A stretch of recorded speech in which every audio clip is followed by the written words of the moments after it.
Good evening. Welcome, everyone. It looks like Christmas outside today. Thank you for coming. So welcome to the Thursday night talks with Pastor Josh Moody. My name is Luis Orellana, and there have been various people who have been assisting in making this Thursday night talk happen.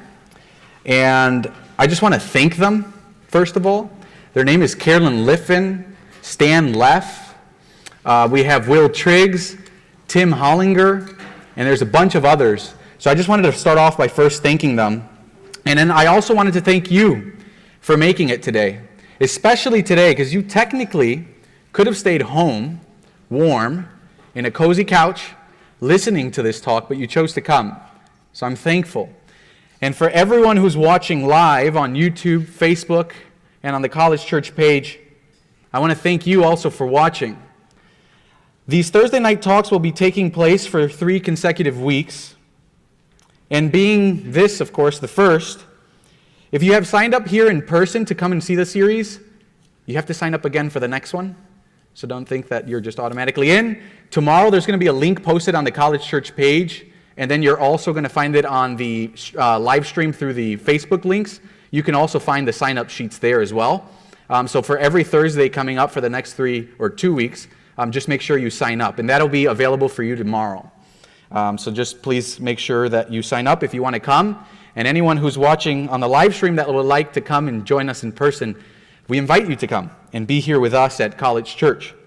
There are some who are actually visiting us from about an hour north of them. They are actually family members, and they're all sitting in this group here. And they've chose to come from an hour away, and they don't really know who College Church is or who Josh Moody is. As I'm sure there are many on the College Church live stream that don't know necessarily who our speaker is or maybe what necessarily is going on. So I just wanted to give a quick little introduction to our speaker for tonight. The speaker for tonight is our senior pastor here at College Church. His name is Josh Moody. He was raised in London, graduated with his PhD at Cambridge, but more importantly, he is a man who is most known for his preaching. He is a Christian, a believer that Christ is truly Lord, and that Christ has paid for the sins of those who believe.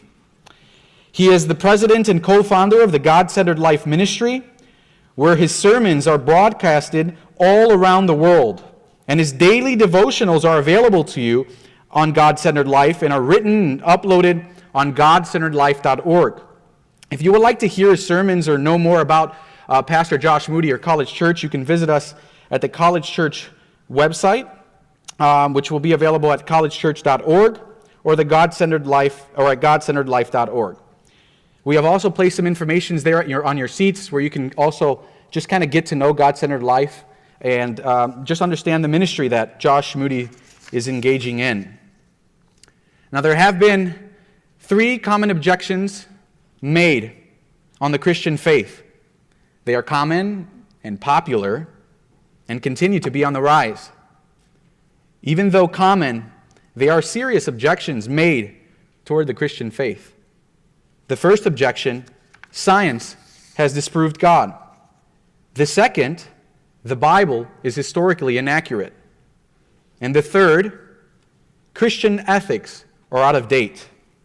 Tonight, Josh takes on the task towards answering the first common objection, which is science has disproved God. Everyone, let us welcome Pastor Josh Moody. Thanks, Josh. Okay.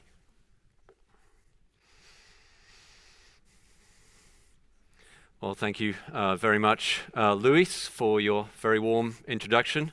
And is my microphone actually on? Oh, wonderful. That's a good way to begin. And so grateful that you all came out on this snowy evening, and grateful for those who are watching on YouTube or live stream or whatever else we're doing in this amazing world of modern technology.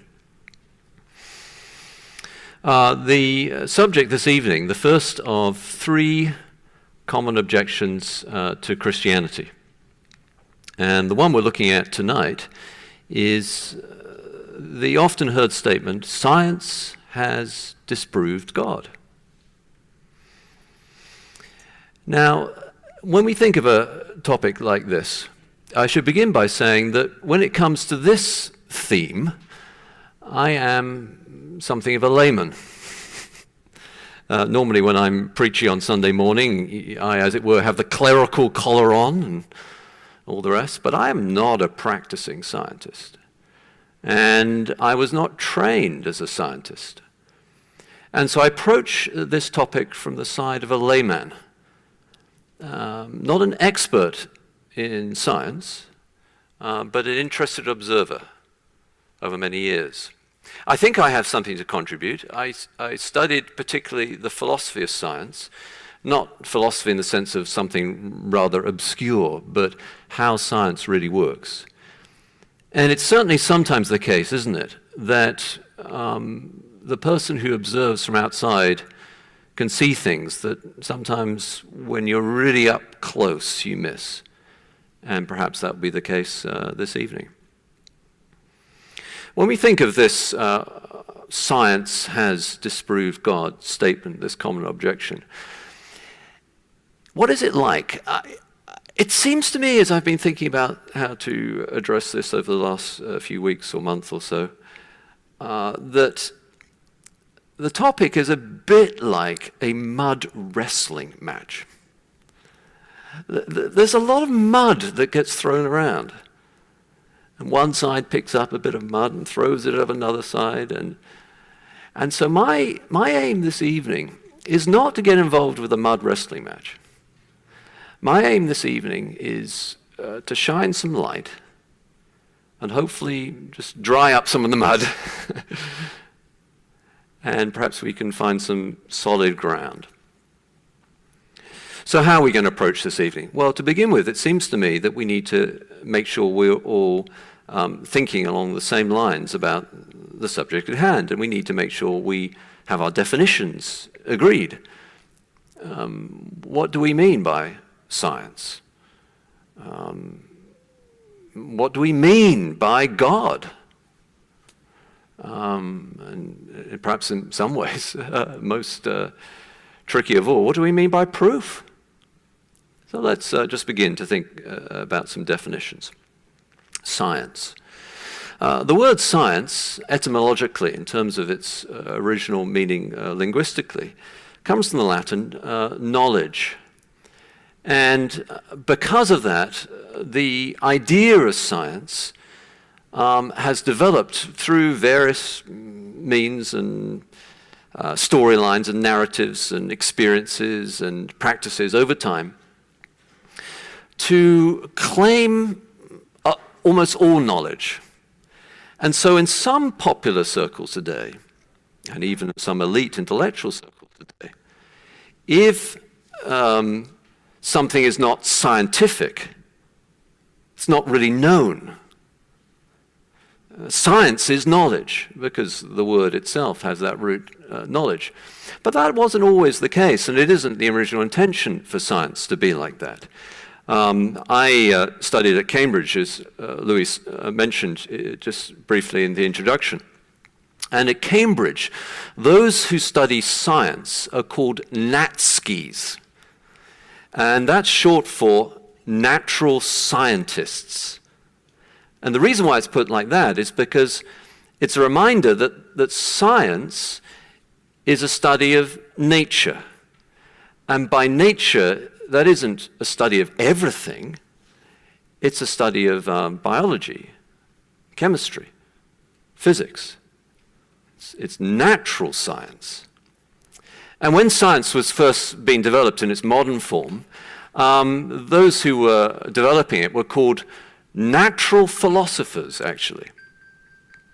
Because the word philosophy means thinking, loving wisdom, and they love the wisdom related to nature, again, biology, physics, chemistry. That isn't everything. It's a study of nature, natural science, natural philosophy. And as science developed, it developed its own particular approach, its own particular methodology, sometimes called the empirical method or the scientific method. And that, early practitioners of science, like Bacon and others, developed over time. Robert Boyle and these early practitioners of science developed over time the scientific method. And very basically, the scientific method is as follows. You look at the data. From the data, you develop a hypothesis.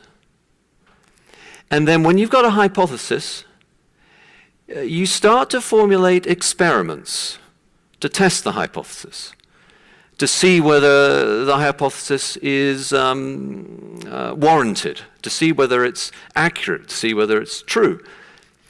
And then having tested the hypothesis, if it is discovered through these experiments, they have their own particular rules of experimentation. You have to have a control and all the rest of this.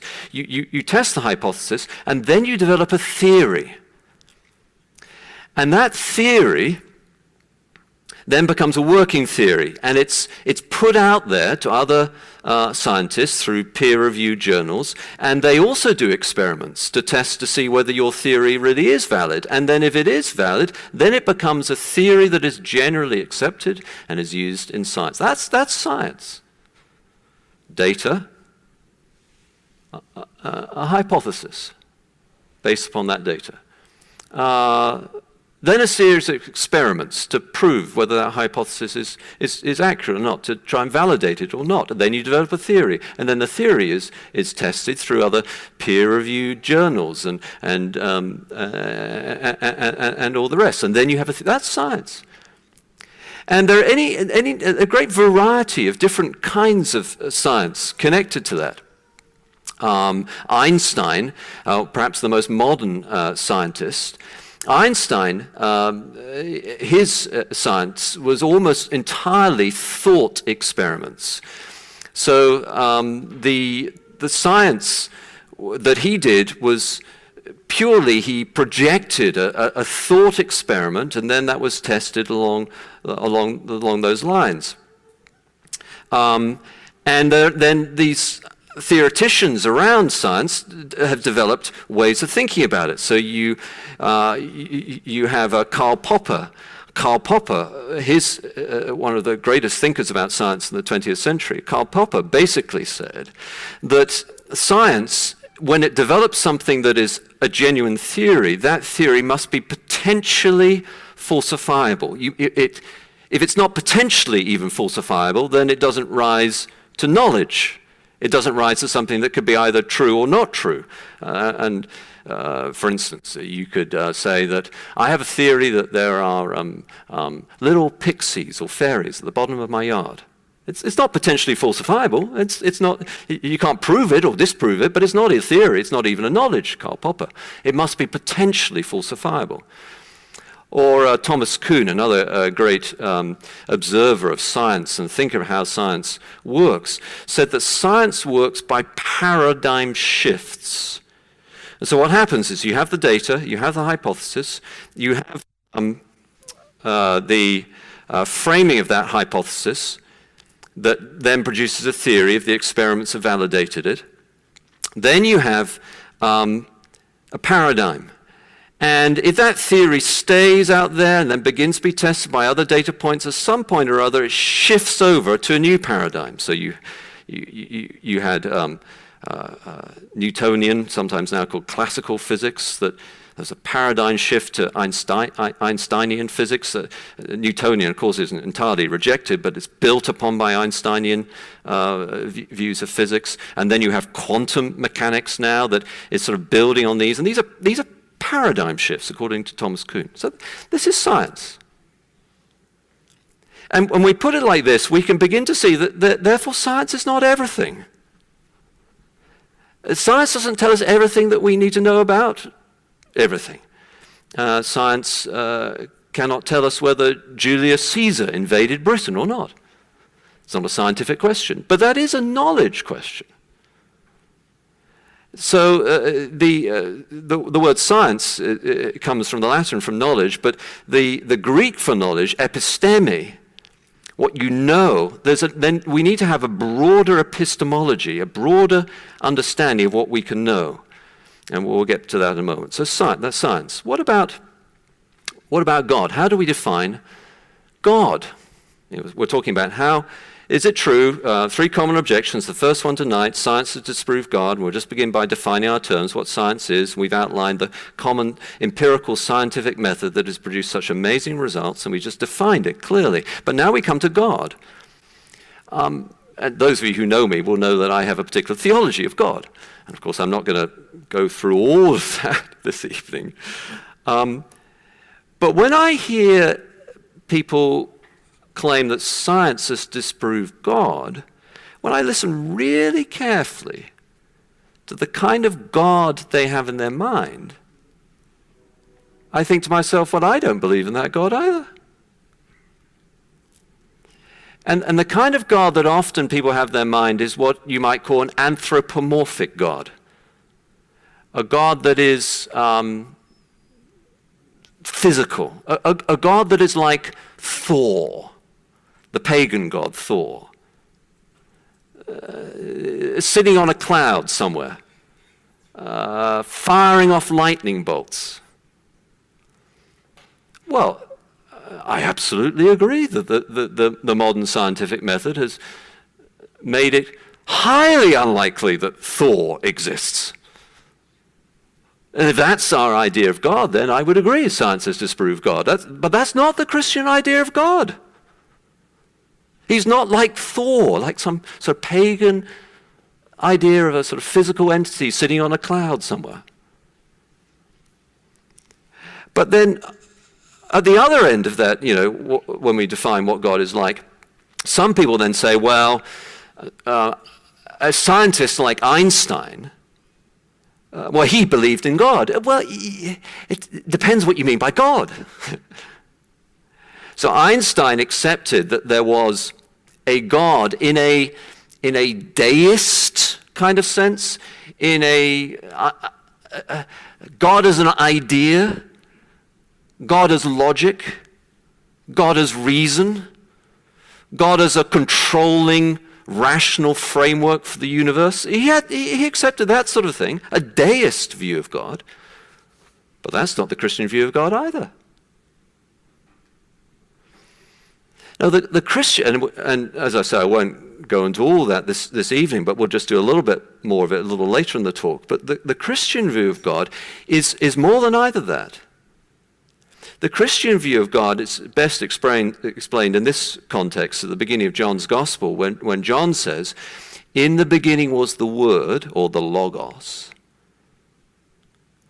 And the Logos, he says, became flesh. So the Christian idea of God is this mind, this reason, this order throughout the whole universe, this Logos became flesh so we could know him. We'll think more about that later. So we're just getting our terms right, defining our terms. Science, we define that in terms of the common empirical method and all the rest, and Karl Popper and Thomas Kuhn. And then we looked at God, and not Thor, we're not talking about that kind of God, nor are we just talking about the deist kind of God of an Einstein or some of the early Enlightenment thinkers, Franklin and the rest. No, we're talking about the Christian God, Logos, who's become flesh. Well, the final definition we need to get right as we consider this question, science, the objection that science has disproved God, is proof. What do we mean by proof? And actually, that's the most difficult of all, in many ways. And this was first made plain to me by a professor who sat us down one day. And he said to us, I want you to do a thought experiment. Think with me. Imagine with me that you were not actually sitting in this room while I was talking. Imagine instead, really, you were lying on a hospital bed and the top of your skull was lopped off and you were in a coma of some kind or other, and a mad neurological scientist was playing with your neural pathways in your brain so that you think you hear me speak. So you think you're sitting in a chair. So you think it's snowing outside, but really it's more like weather in Florida. And really you're not sitting in that chair, and really you're not hearing me speak. Actually, you're lying on a hospital bed somewhere with a mad neurological scientist stimulating your neural pathways. How would you possibly know that that's not true? And the answer, of course, is that for 100% certainty you can't. There's no way. And so when we talk about proof, we have to be careful. What do we mean by proof? 2 + 2 = 4. Well, that's mathematical proof, but we don't live by mathematical proof in a daily life. What do we mean when we're talking about proving God? I mean, I'm not 100% sure I'm alive. You know what I mean? Well, very simply, let me put it to you like this, and it is significant. I came across in our day of misinformation and conspiracy theories and all the rest, I came across a statistic just the other day that 6% of Americans believe that there was no moon landing. And so it's important we understand what proof is and what proof is not. And how you get to knowledge, how you might know whether God exists, and indeed whether you exist, I suppose. And the way you do it, very simply, is this. So knowledge is what's called justified true belief. It's something you believe, otherwise you wouldn't know it. It's true, otherwise it's not real knowledge, it's false knowledge. But it's also justified. It's justified that you believe it. It's the right thing to believe. And how do you get there? Well, to kind of long story, pretty short, the way you get there is, think of it as a building. So there's a foundation, and then you build on that foundation to come to justified true belief or knowledge. And in the foundation is what is incorrigible. That is things that you could doubt, but if you did, you go mad. So for all practical purposes, you are sitting in this chair, you are hearing me talk, and you can doubt it, but it's incorrigible. It's really practically undoubtable. That's the foundation. And then you build upon that by what you sense, by what you reason, until you come to knowledge. And that's what we mean by proof. We don't mean mathematical proof in this regard. We mean justified true belief, reasonable knowledge. All right, so we've defined our terms. Science, not everything, but natural science. Science as knowledge about nature, knowledge about chemistry and biology and physics.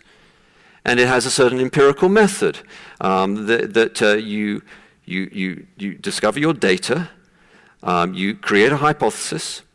Having created a hypothesis, you then test that hypothesis with various experiments, and if validated, you then come to a theory, and then you further validate that theory by sharing your results with other scientists who review it, and if it's confirmed, then you have gradually a general theory. That's how science works. And then we thought about what God is, how we would define God, not as the pagan god, Thor, nor as the deist God. What we're looking at is the Christian God, the logos, the mind, the reason of all reality, but made flesh, revealed to us. And then we thought about proof, not mathematical proof, but justified true belief, based upon a foundation of things that cannot be doubted through steps to come to knowledge. Well then, the objection. Science has disproved God. Depends what you mean by science, and depends what you mean by proof, and depends what you mean by God.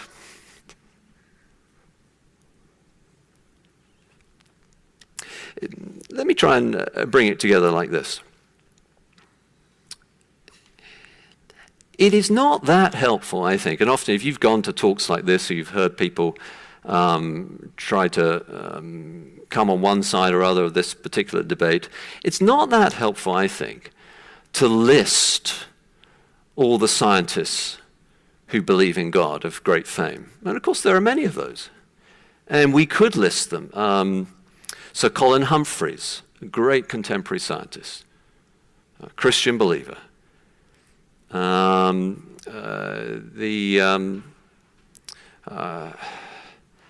emeritus head of the Faraday Institute at Cambridge, Dennis Alexander.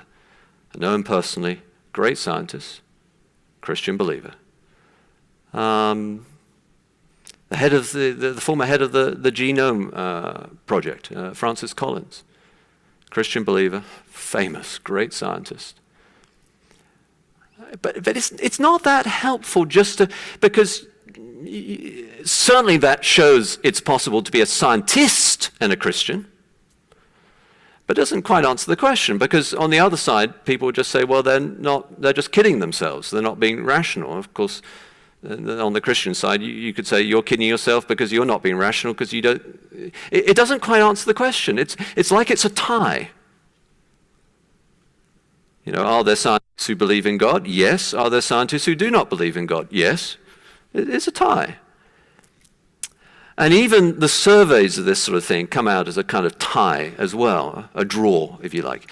There was a very famous survey of elite scientists in 1916 that discovered that, I think the statistic was 41.8% of elite scientists in 1916 believed in a personal God. That is not Thor, but the God of the Christian God, that kind of God. 41.8% of scientists believed in that sort of God. That's a pretty high proportion. A similar survey was done, I don't think it's been a more recent one, but a similar survey was done in 1996. And it discovered that of the elite scientists that the survey, those who believed in God, the number was now something like 39.8%, which is within a margin of error. It's basically the same percentage. And so what does that show? Well, it shows that it's certainly possible to be a scientist and believe in God. But does it quite answer the objection? I'm not sure it does. Because there are clearly others who don't think it's possible to believe in science and believe in God. It certainly shows it's possible to be a scientist and believe in God. And if my experience of academics is anything to go by, you're more likely to find a Christian in the science world than you are in the English literature world or the history world or something like that. But again, it doesn't quite answer the question. Let me give us just 4 ways of framing the objection that I think you'll find helpful. The first is this: instead of saying, is it possible to believe in God and accept science, put it the other way around. Is it actually possible for science to continue to flourish in a society that is not predominantly given to Christian theism? And I would say the evidence is it's certainly at least not easy. What we're seeing a lot of, and we've seen this in debates about, this, I don't want to get certainly into controversial areas outside of this particular mud wrestling match, that's for sure, but, even things like COVID, and there's a lot of questions about the validity of science these days. And what's behind that often is, as our society moves away from Christian theism, the roots in which science flourishes, it becomes more difficult for science to flourish. So the story of science is that it developed within Christian theism. The historian A.N. Whitehead described how science, in his view, only could have developed within the rationality assumed that the universe possessed, given by Christian theism. And to confirm that, another scholar called Joseph Needham surveyed Chinese society in history. Obviously a brilliant people with extraordinary intellectual capabilities. But science didn't develop in Chinese society. And he asked the question, why? And the answer this scholar gave is because there wasn't, at the time, we're talking about the 17th century, there wasn't at the time the rationality of there wasn't at the time a conception of a rational theistic God. If you look at in Cambridge, you went to Cambridge and you walked to the Cavendish Laboratory, which is a very famous chemistry laboratory at Cambridge. It's where Crick and Watson discovered the shape of the helical shape of DNA. And at the top of that, there's written this statement, Psalm 111, verse 2. Great are the works of the Lord, studied by all who delight in them. And that's actually the framing of what allows science to flourish. Not that every scientist who studies is a Christian. I'm not saying that. I'm saying there's a framing that allows science to flourish. Isaac Newton, one of the great early scientists, when his library was surveyed after he died, it was discovered that he had 518 books on theology and 268 books on physics. He said, God is not the soul in the world. God is the Lord of the world. Isaac Newton. Robert Boyle, the great chemist, Robert Boyle, was so committed to the idea that his work was an act of worship that he only performed his experiments on Sundays. Now, this is part of the environment in which science flourishes. John Ray, the biologist, similarly talked about how if you honor and glorify the created works, you will study them, reflecting a similar sort of thing I just read out from Psalm 111. Now, it's often said, and this is one of these tropes that has become so common, oh, okay, but what about Galileo? Well, yeah, but that's misunderstanding it. So Galileo was convicted of heresy because of, at least apparently because of his view, the Copernican view, the correct view about our cosmology. But that's not really what's going on. So first of all, Galileo deeply offended the Pope, which didn't help, wrote public words offending him, then deeply offended the Jesuits, which also didn't help. One of the head of the Jesuits said if he had not defended the Society of Jesus, he would never have been convicted. But even more fascinatingly, at the time, the Copernican view of the universe was actually being embraced by the reformers, the Protestant reformers of the time. And so when Galileo was convicted, he was convicted of heresy because it was viewed that he was leaning over towards the Protestant Reformation view. He was convicted of that by the Counter-Reformation, the Jesuit Society. That's what was going on. There's nothing to do really with science as such. And anyway, his imprisonment was a sort of rather cushy house arrest with all sorts of eminent leaders from around Europe who come and visit him. John Milton's travelled away from England, the Puritan, to sort of talk with him. He wasn't... that trope is such a misunderstanding of what really happened. No, again, put the question the other way around. Rather than, the objection, science has disproved God. Instead, is it really possible, long term, for science to flourish in a society that is not predominantly convicted by Christian theism? Not that everyone in it is a Christian, but convicted by that worldview. And I would say that evidence suggests these days that it's going to become increasingly hard for science to flourish if we don't embrace a Christian worldview. So that would be the first sort of reframing of it that I think is helpful. I hope you will find helpful. The second one is, it really goes back to the definition at the beginning. Science, natural science, is an extraordinarily powerful way of developing knowledge. But it's not everything. If you go to a university, you have a faculty of biology, a faculty of chemistry, a faculty of physics, but there are other faculties too. Psychology, economics, sometimes called the dismal science, because it's sort of a science, but in other ways it kind of isn't, because when you're dealing with economics, you're also dealing with human behavior, which is frequently not very scientific. History.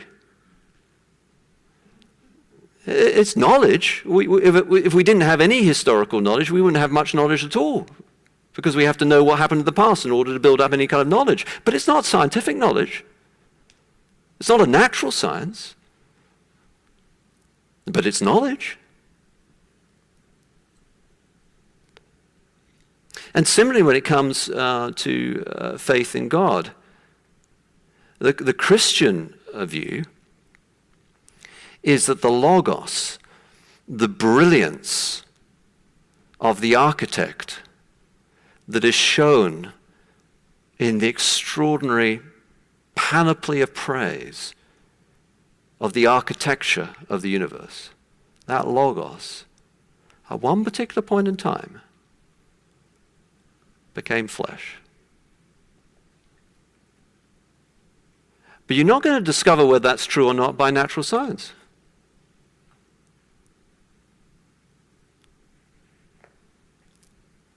Reframing the way of looking at it. The third reframing I would do is, and this is a bit of a pushback again, so you really can't say, like the famous Scottish philosopher David Hume did, and this basic argument is being picked up by, in simple terms, by most of the sort of contemporary science must be atheistic sort of people. You really can't say, like David Hume first came up with this argument, it's been used over and over and over again, particularly in the last 10, 15 years or so. You really can't say that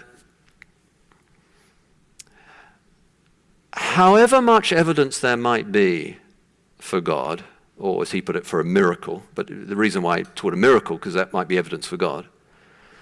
However much evidence there might be for a miracle for God, that evidence cannot lead to knowledge, because by definition, miracles are the kind of things that don't happen. You really can't do that.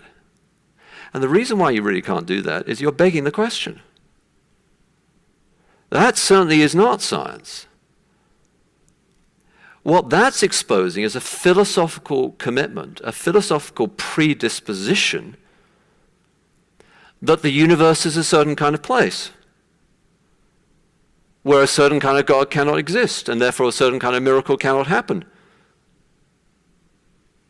And therefore, however much evidence there might be for that kind of God, it cannot be acceptable because that kind of God doesn't exist. And it's the very definition of a viciously circular argument.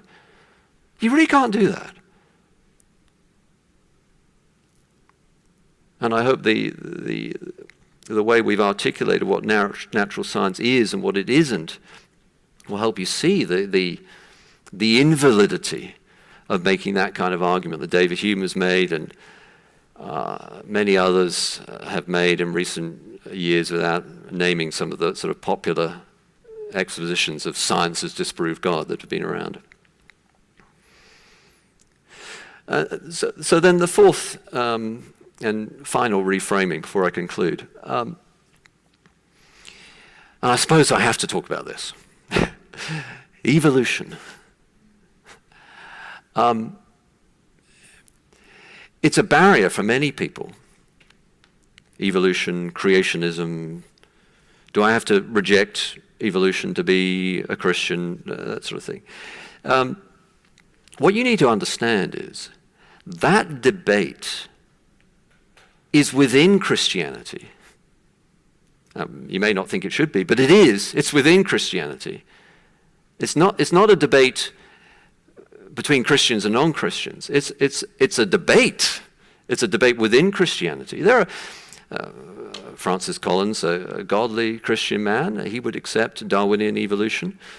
There'll be many Christians who have. Of course, there have been Christians who have not, too. But it's a debate within Christianity. And the reason for that, of course, is Darwin's discovery was not evolution. Often people think he discovered it. Darwin didn't discover evolution. Darwin's claim to discover the mechanism by which evolution happened. That's why his book was called The Origin of Species, not Evolution. He was trying to find the mechanism by which evolution took place, the origin of species, and his conclusion was natural selection. That's how it happened. But evolution had been around a long, long time before Darwin. And a long, long time before Darwin, great Christian leaders have looked at Genesis chapter 1, of course, the description of how God created the world, and they've come to slightly different viewpoints as to how to interpret that first chapter. So Augustine, one of, if not, certainly one of the greatest early Christian theologians, Augustine, in his commentary on the book of Genesis, he comes to the conclusion that Genesis chapter 1 cannot be taken literally. Now, this is a long time before Darwin, right? And the reason why Augustine comes to the conclusion that Genesis chapter 1 cannot be taken literally is because Augustine noticed that God creates light, according to the account in Genesis chapter 1. He creates light, let there be light, before he creates the sun. And so Augustine says, well, it cannot be literal. And the light is the glory of God shining. And that's how he interprets it. And even after Darwin, some great and very conservative Christians were quite happy to embrace, obviously not atheistic evolution, obviously not naturalistic, but nothing else but nature kind of evolution. But B.B. Warfield, who's one of the greatest theologians that America's ever produced, a brilliant man, and a very conservative Christian, B.B. Warfield was quite happy with evolution. So all I'm saying there, and I'm not laying my cards on the table as to what I think about that, all I'm saying there is it's a debate within Christianity. It's not a debate between Christians and scientists. Oh no. It's a debate within science, although that's more, most would say that was more marginal.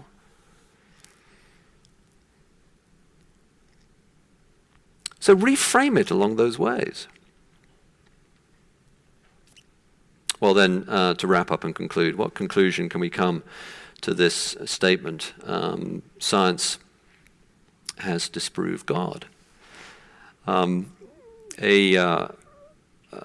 French man of letters, a French writer called Belloc, Hilaire Belloc.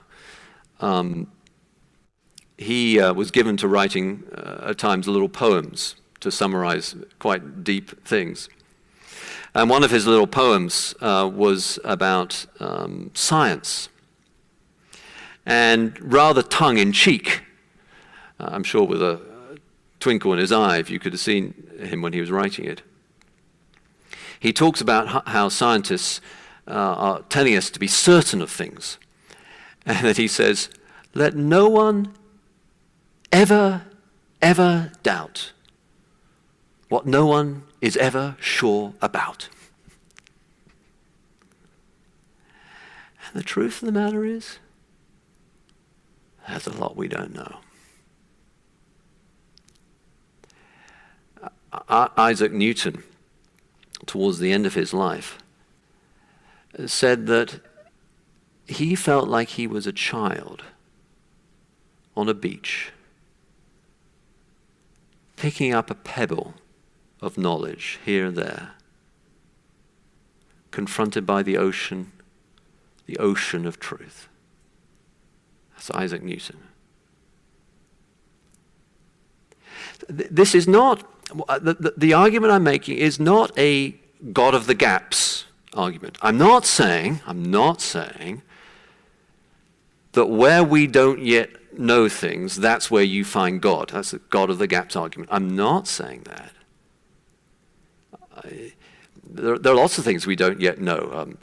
Scientists are coming up with string theory and exactly how does quantum mechanics and Einstein in general relativity fit together, and dark matter, and there are lots of things that are still being explored. But what I'm not saying, when I'm saying that no one never doubt what no one is ever sure about, I'm not saying that the argument I'm making is not that God is in the gap. This is not a God of the gaps argument. What I'm saying is that the claim that science has disproved God is at its most simple and at risk of overstating it, but nonetheless fundamentally a category error. To say that science has disproved God is a bit like saying, and you remember how we define science, natural science and all the rest. To say that science has disproved God is a bit like saying, science has disproved that Julius Caesar invaded Britain. Well, how could it possibly? You can't put Julius Caesar in a laboratory and do any tests on him. It's not that kind of question. It has nothing to say about it whatsoever.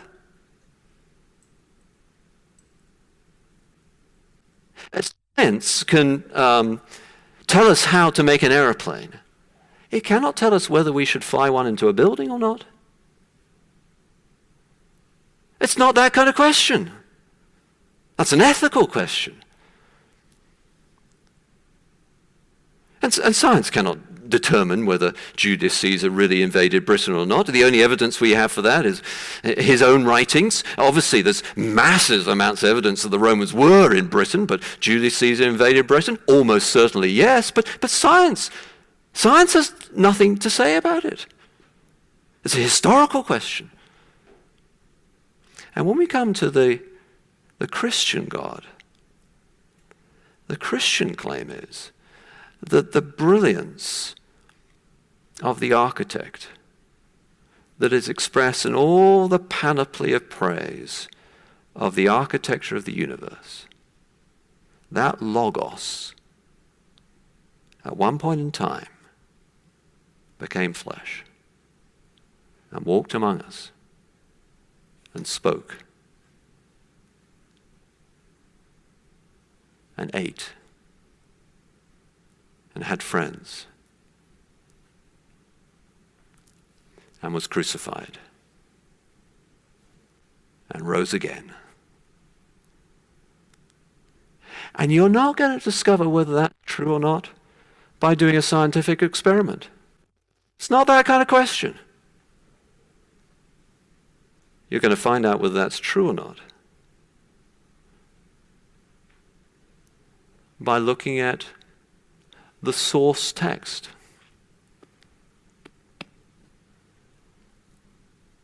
By looking into the scriptures, into the Bible, and seeing whether indeed it is true that the Logos became flesh in Jesus Christ. Thank you very much.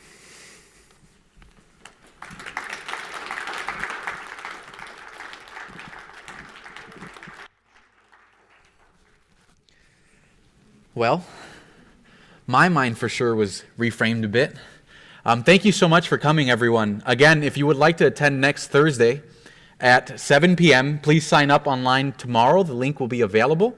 So remember to do that. Everyone who is watching on the live stream, thank you so much for watching. And if you would like to attend and actually come in person, please don't forget to sign up. Thank you so much, everyone, and have a good evening.